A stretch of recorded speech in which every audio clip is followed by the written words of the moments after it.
So Joel Embiid has heard all the speculation. Hey, maybe this summer you'll get LeBron. Maybe you'll get Kawhi. Maybe you'll get PG. Guess what he says? We don't need anyone else to complete our roster. Fully loaded with assets. And look, as I said, they could free up close to $30 million in cap space.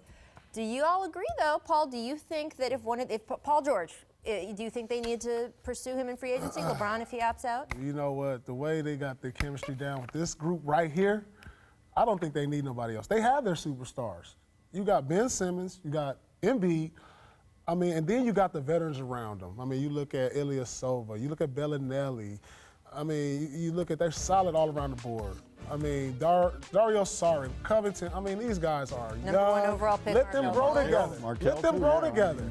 Think about it. If they get to the conference finals this year, this is the first year this team has been together, and they're all young.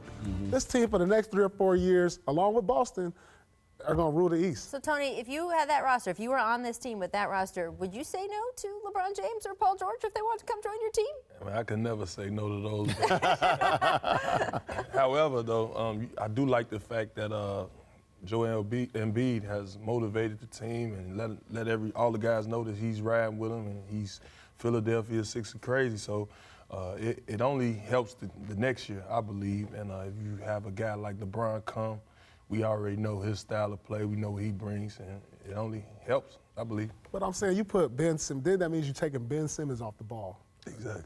I don't like that. That's what I'm saying. Ben Simmons has been spectacular with the ball. Right. You know what? I don't know what they'll do, but they got $25 to $30 million under the cap. They put themselves in an unbelievable position.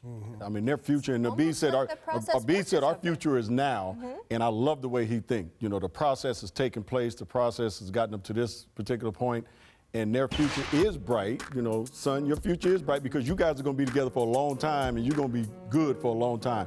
But if you got Paul or you got LeBron that are entertaining the possibility, you got to at least listen. You know what I mean? Yeah. I'm not saying you got to jump the gun and say we're going to take those guys and mess up the chemistry that we already have, but you have to entertain the thought of having one of those two guys on your team and see how it affects your team. I love what they are right now as a basketball team. I love the culture they have in that locker room.